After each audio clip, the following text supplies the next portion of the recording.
ಜರೂರು ಹೋಗಬೇಕಾಗಿರೋದ್ರಿಂದ ಮಾನ್ಯ ನಂದ ಹಣಪರೆಡ್ಡಿ ಮೇಡಮ್ ಉಪನಿರ್ದೇಶಕರು ಸಮಾಜ ಕಲ್ಯಾಣ ಇಲಾಖೆ ಒಂದೆರಡು ಮಾತಾಡಬೇಕಂತ ಒಂದು ಅವರಿಗೆ ವಿನಂತಿಸ್ತಾರೆ.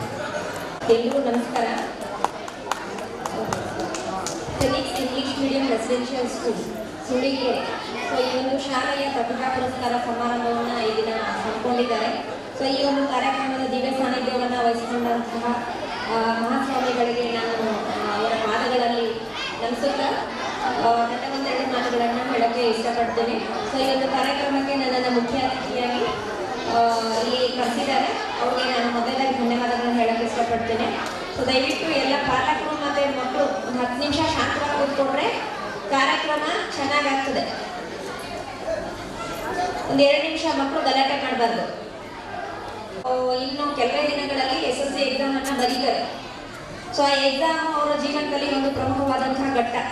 ಸೊ ಅದರಲ್ಲಿ ಅವ್ರು ಏನು ಸ್ಕೋರ್ ಮಾಡ್ತಾರೆ ಅದರ ಮೇಲೆ ಅವರ ಮುಂದಿನ ಭವಿಷ್ಯ ನಿರ್ಧಾರ ಆಗ್ತದೆ. ಅವರು ಮುಂದೆ ಯಾವ ಥರ ಓದಬೇಕು ಅಥವಾ ಯಾವ ಕಾಲೇಜ್ಗೆ ಹೋಗಬೇಕು ಅನ್ನುವಂಥ ನಿರ್ಧಾರ ಆವಾಗ ಆಗ್ತದೆ.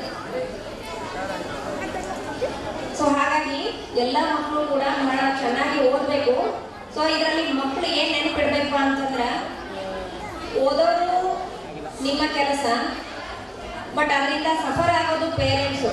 ಯಾಕೆ ಈ ಮಾತು ಹೇಳ್ತೀನಿ ಅಂತಂದ್ರೆ, ಮಾರ್ಕ್ಸ್ ನಿಮಗೆ ಚಲೋ ಬಂತು ಅಂತಂದ್ರೆ ಚೆನ್ನಾಗಿರೋ ಕಾಲೇಜು ನಿಮಗೆ ಸಿಗ್ತದೆ. ವಿದೌಟ್ ಏನು ಡೊನೇಷನ್ ಅಥವಾ ಹೆಚ್ಚಿಗೆ ಫೀಸನ್ನು ಕೊಡದೆ ನೀವು ಚೆನ್ನಾಗಿರುವಂಥ ಕಾಲೇಜ್ಗಳಿಗೆ ಅಡ್ಮಿಷನ್ ಆಗ್ತೀವಿ. ಅಕಸ್ಮಾತ್ ನಿಮಗೆ ಏನಾದರೂ ಪರ್ಸಂಟೇಜ್ ಕಡಿಮೆ ಬಂತು, ರ್ಯಾಂಕಿಂಗ್ ಕಡಿಮೆ ಬಂತು ಅಂತಂದರೆ ನಿಮ್ಮ ಪಾಲಕರು ಅದಕ್ಕೆ ಸಫರ್ ಆಗಬೇಕು. ನಿಮಗೆ ಚೆನ್ನಾಗಿರುವಂಥ ಕಾಲೇಜ್ಗಳಿಗೆ ಅಡ್ಮಿಷನ್ ಮಾಡಬೇಕು ಅಂತಂದರೆ ನಿಮ್ಮ ಪಾಲಕರು ಹೆಚ್ಚಿಗೆ ಶುಲ್ಕವನ್ನು ಕಟ್ಟಿ ಅವರು ಫೈನಾನ್ಷಿಯಲ್ ಬರ್ಡನನ್ನು ಅನುಭವಿಸಿ ನಿಮ್ಮನ್ನು ಮುಂದಕ್ಕೆ ಓದಿಸ್ಬೇಕಾದಂಥ ಪರಿಸ್ಥಿತಿಯನ್ನು ನೀವು ತಗೊಂಡು ಬರ್ತೀರಿ. ಸೊ ಅದಕ್ಕೆ ನಿಮಗಿರುವಂತಹ ಸಮಯವನ್ನು ಈ ಟೈಮನ್ನು ಬಳಸ್ಕೊಂಡು ನೀವು ಚೆನ್ನಾಗಿ ಓದಬೇಕು. Not only for SSLC students, ಎಲ್ಲರೂ ಕೂಡ ನಿಮಗೆ ಇದು ಎಲ್ಲರೂ ಹೇಳ್ತಾರೆ ಏನಂತಂದರೆ, ವಿದ್ಯಾರ್ಥಿ ಜೀವನ ಮತ್ತೆ ಸಿಗೋದಿಲ್ಲ.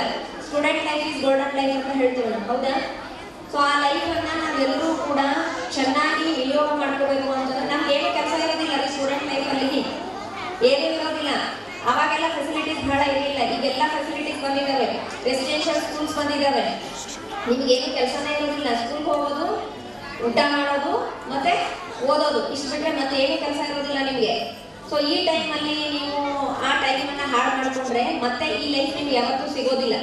ಆಮೇಲೆ ಕಲಿಕೆ ನಿರಂತರವಾಗಿರುವಂಥದ್ದು, ಕಲಿಕೆಯನ್ನು ನಾವು ನಿರಂತರವಾಗಿ ಮಾಡ್ತಾನೆ ಇರಬೇಕಾಗ್ತದೆ. ನೀವು SSLC ಮುಗಿದ್ಮೇಲೆ ನೀವು PUC ಹೋಗ್ತೀರಿ, ಡಿಗ್ರಿ ಮಾಡ್ತೀರಿ, ಮುಂದೆ ಹೈಯರ್ ಎಜುಕೇಷನ್ಗೆ ಹೋಗ್ತೀರಿ.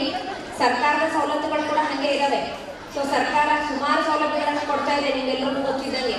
ಅದರಲ್ಲೂ ಪರಿಶಿಷ್ಟ ಜಾತಿ, ಪರಿಶಿಷ್ಟ ಪಂಗಡ ಮತ್ತು ಹಿಂದುಳಿದ ವರ್ಗಗಳ ಇಲಾಖೆಗೆ ಸುಮಾರು ಸೌಲಭ್ಯಗಳಿದ್ದಾವೆ. ನಮ್ಮೆಲ್ಲರಿಗೂ ಗೊತ್ತಿರ್ಬೋದು ಪಾಲಕರಿಗೆ.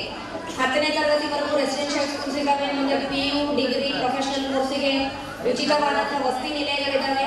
ಅದು ಸಮಾಜ ಕಲ್ಯಾಣ ಇಲಾಖೆ ಆಗಿರ್ಬೋದು, ಹಿಂದುಳಿದ ವರ್ಗಗಳ ಕಲ್ಯಾಣ ಇಲಾಖೆ ಆಗಿರ್ಬೋದು, ಅಥವಾ ಅಲ್ಪಸಂಖ್ಯಾತರ ಕಲ್ಯಾಣ ಇಲಾಖೆ ಆಗಿರ್ಬೋದು.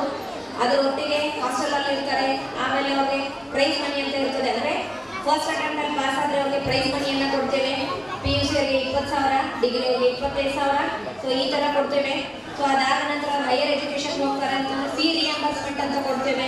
ಸೊ ಹೀಗೆ ಹಲವು ಫೆಸಿಲಿಟಿಗಳಿದ್ದಾವೆ. ಅದನ್ನು ಪಾಲಕರು ಅರ್ಥ ಮಾಡ್ಕೋಬೇಕು, ಮಕ್ಕಳು ಕೂಡ ಅರ್ಥ ಮಾಡ್ಕೋಬೇಕು.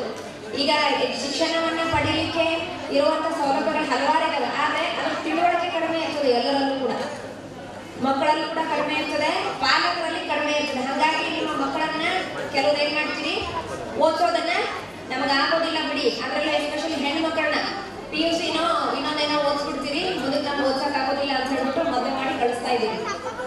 ಸೊ ತಮಗೆಲ್ಲರಿಗೂ ಗೊತ್ತಿರಲಿ, ನಾವು ಬಾಲ್ಯ ವಿವಾಹ ಆಮೇಲೆ ಇದೆಲ್ಲ ಭಾಳ ಕಡಿಮೆ ಆಗಿದೆ ಅಂತ ಹೇಳ್ತೀವಿ. ಬಟ್ ನಮ್ಮ ಬಾಗಲಕೋಟೆಯಲ್ಲಿ ಬಾಲ್ಯ ವಿವಾಹ ಇನ್ನೂ ಇದೆ. ಇದೆಲ್ಲ ತಮ್ಗೆ ಗೊತ್ತಿರಲಿ. ನಾವೆಲ್ಲ ಎಷ್ಟು ಮುಂದೆ ಹೋದ್ರೂ ಕೂಡ ಮತ್ತೆ ಸಮಾನವಾದಂಥ ಎಜುಕೇಷನನ್ನು ಕೊಡಬೇಕು, ಅವ್ರನ್ನ ಪ್ರೋತ್ಸಾಹಿಸಬೇಕು. ಸೊ ಕಲಿಕೆಗೆ ಇರುವಂಥ ಅವಕಾಶಗಳನ್ನು ತಾವೆಲ್ಲರೂ ಬಳಸ್ಕೊಂಡು ನಿಮ್ಮ ಮಕ್ಕಳನ್ನು ಓದಿಸ್ಬೇಕು. ಅವರ ಭವಿಷ್ಯದಿಂದ ನಿಮ್ಮ ಬದುಕು ಉಜ್ವಲವಾಗ್ತದೆ. ಸೊ ಹಾಗಾಗಿ ಎಲ್ಲರೂ ಕೂಡ ಇಲಾಖೆಯಿಂದ ಏನೇನು ಸೌಲಭ್ಯಗಳಿದ್ದಾವೆ ಅನ್ನೋದನ್ನ ಅರಿತುಕೊಂಡು, ನಿಮಗೆ ಗೊತ್ತಾಗ್ತಿದ್ರೆ ಇಲಾಖೆಗಳನ್ನು ಸಂಪರ್ಕ ಮಾಡಿ, ಅಲ್ಲಿ ನಿಮಗೆ ಮಾಹಿತಿಗಳನ್ನು ಎಲ್ಲರೂ ನೀಡ್ತಾರೆ. ನಮ್ಮ ಇಲಾಖೆಗೆ ಬಂದು ನಾವು ಕೊಡ್ತೇವೆ. ಈಗ ನಿಮಗೆಲ್ಲರಿಗೂ ಗೊತ್ತಿರಬೇಕು, ಇದೇ ಫಿನಿಕ್ಸ್ ಸಂಸ್ಥೆಯವರು ರಂಗನಾಥ್ ಶಾಲೆ ಇದೆಯಲ್ಲ, ಸೊ ಅದಕ್ಕೆ ನಾವು ಪ್ರತಿಷ್ಠಿತ ಶಾಲೆ ಅಂತ ಹೇಳ್ಬಿಟ್ಟು ಆಯ್ಕೆ ಮಾಡಿ ಇಲಾಖೆಯಿಂದ ಫೀಯನ್ನ ಭರಣ ಮಾಡಿ ನಾವು ಮಕ್ಕಳಿಗೆ ಎಜುಕೇಶನ್ ಅನ್ನ ಕೊಡ್ತಾ ಇದ್ದೀವಿ. ಪಾಲಕರು ಯಾರು ಫೀಸ್ ಕಟ್ಟೋದಿಲ್ಲ ಅಲ್ಲಿ, ನಾವು ಕಟ್ತೇವೆ ಇಲಾಖೆಯಿಂದ. ಸೊ ಅಂದ್ರೆ ಒಂದು ವರ್ಷಕ್ಕೆ ಒಂದು ಮಗುಗೆ 75,000 ರೂಪಾಯಿಗಳನ್ನ ಇಲಾಖೆಯಿಂದ ಭರಣ ಮಾಡಿ ಆ ಮಗುವಿಗೆ ನಾವು ಎಜುಕೇಶನ್ ಕೊಡ್ತಾ ಇದ್ದೇವೆ.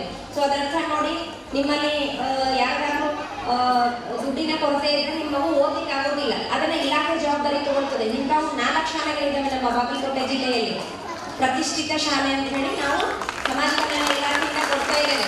ಸೊ ಎಲ್ಲ ಸೌಲಭ್ಯಗಳು ನಿಮಗೆ ಅರ್ಥ ಆಗಬೇಕು. ಸೊ ಅದನ್ನ ತಿಳ್ಕೊಂಡು ನಿಮ್ಮ ಮಕ್ಕಳ ಎಜುಕೇಶನ್ ಅನ್ನ ನೀವು ಮುಂದುವರಿಸಬೇಕು. ಅದ್ರ ಜೊತೆಗೆ ನಿಮ್ಮ ಕುಟುಂಬವನ್ನ ಬೆಳೆಸಬೇಕು, ನಿಮ್ಮ ಮಕ್ಕಳನ್ನು ಕೂಡ ಬೆಳೆಸಬೇಕು. ಎಲ್ಲರೂ ಕೂಡ ಶಿಕ್ಷಣಕ್ಕೆ ಹೆಚ್ಚು ಆದ್ಯತೆ ಕೊಡಿ ಅಂತ ಹೇಳ್ತಾ, ನಿಮ್ಮೆಲ್ಲ ಮಕ್ಕಳು ಕೂಡ ಮುಂಬರುವ ಪರೀಕ್ಷೆಯಲ್ಲಿ ಚೆನ್ನಾಗಿ ಬರಲಿ ಅಂತ ಹೇಳಿ ಹಾರೈಸ್ತಾ, ಹಾಗೆ ಈ ಒಂದು ಪ್ರತಿಭಾ ಪುರಸ್ಕಾರ ಸಮಾರಂಭ ಸಾಯಂಕಾಲದವರೆಗೂ ಇರ್ತದೆ. ಸೊ ಅದು ಚೆನ್ನಾಗಾಗಲಿ ಅಂತ ಹೇಳಿ ನಾನು ಆಶಿಸ್ತಾ, ಈ ಒಂದು ಶಾಲೆ ಇನ್ನೂ ಎತ್ತರಕ್ಕೆ ಬೆಳೀಲಿ, ಇನ್ನೂ ಹೆಚ್ಚು ಸಾಧನೆಗಳು ಈ ಶಾಲೆಯಿಂದ ಆಗಲಿ ಅಂತ ಹೇಳಿ ನನ್ನ 2 ಮಾತನ್ನು ಮುಗಿಸ್ತೇನೆ. Thank you.